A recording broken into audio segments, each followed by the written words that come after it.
Out of nowhere, this object just drops down. Its maneuverability is nothing I've ever seen in my 10 years in the United States Navy. Omar Lara was stationed on the USS Nimitz, servicing the fastest planes on the planet. The USS Nimitz is like a mobile airbase. Very important nuclear-powered vessel for the United States Navy.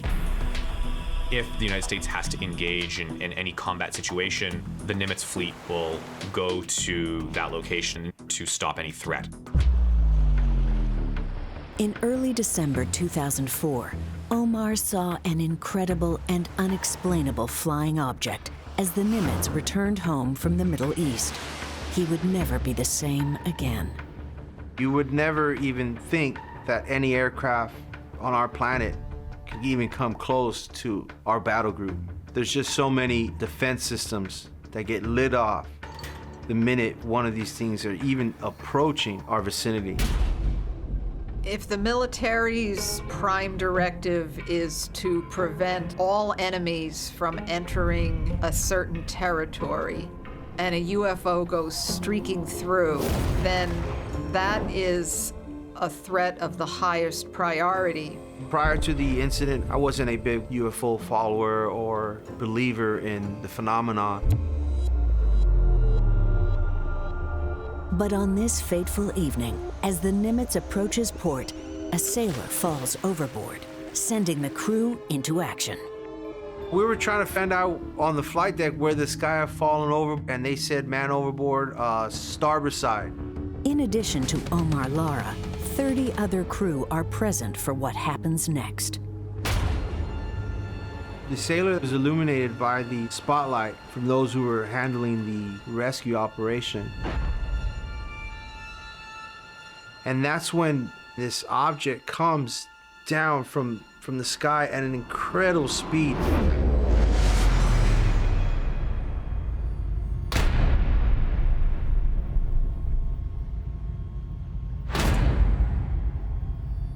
It just stopped and just hovered there.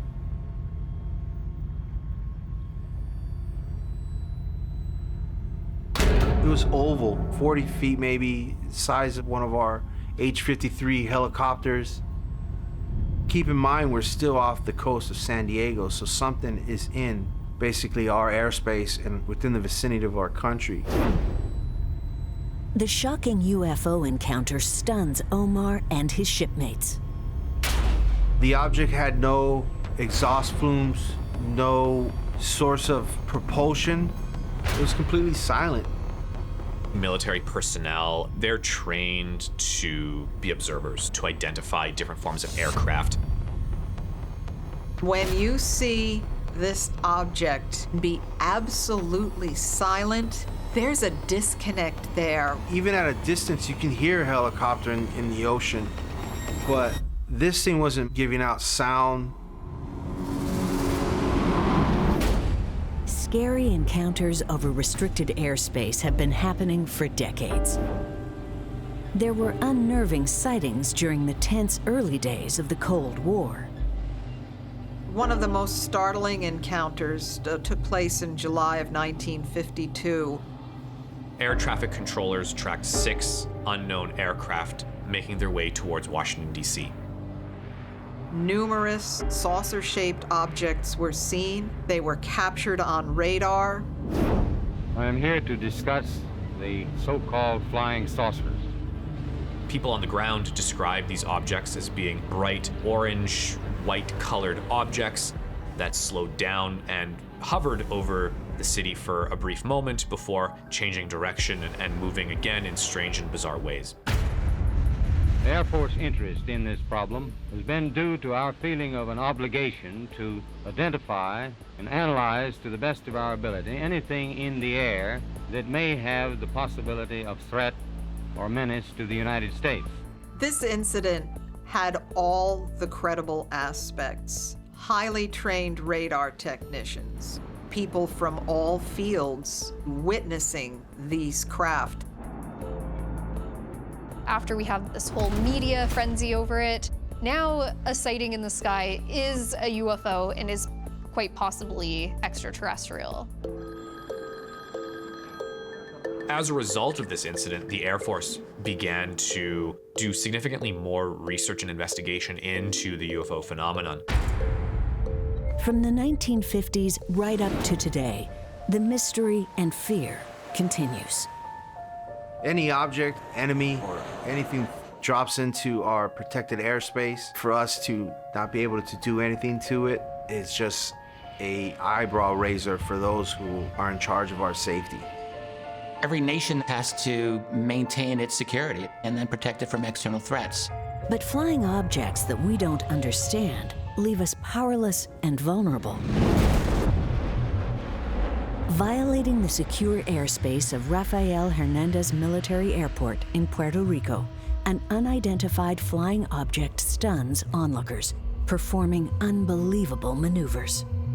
Customs officers at the Aguadilla airport were tracking an object via a thermal camera through the sky in Puerto Rico. It made its way over the airport and then over a city and residential area and eventually to the coast, where it sort of disappeared into the water, then popped back up out of the water and back into the sky. The unsettling feeling of not knowing what is this, what's going on, only grows. It's impossible. From what we know of our capabilities, we don't have anything that can actually move like that. So you have this sort of very compelling video footage of this bizarre UFO traveling both through air and water. The military looked at the video. You had several other organizations look at the video to try to assess what this thing was. There's no genuine, credible, conventional explanation that anybody has been able to come up with.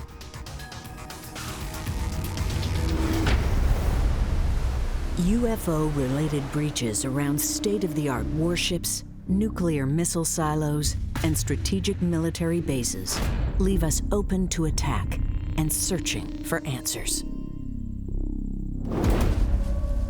People within the Navy and the Army are saying that they've seen something and have come forward because they believe that the general population should know about it. These are trained professionals, and therefore, when they say something is happening, there's a level of credibility that needs to be respected. On the USS Nimitz, Omar Lara and his crewmates are awestruck by the sudden and terrifying sighting of the mysterious craft. This thing shot off to our right.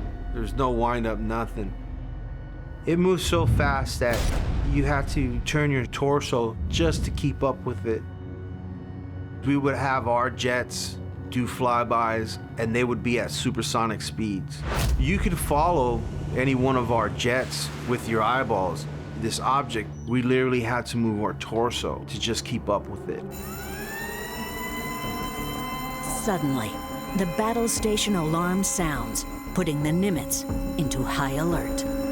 When you have unidentified aircraft violating airspace, there's a potential threat there that they're going to have to deal with. I knew it was game time once they alerted to launch the Alert 6.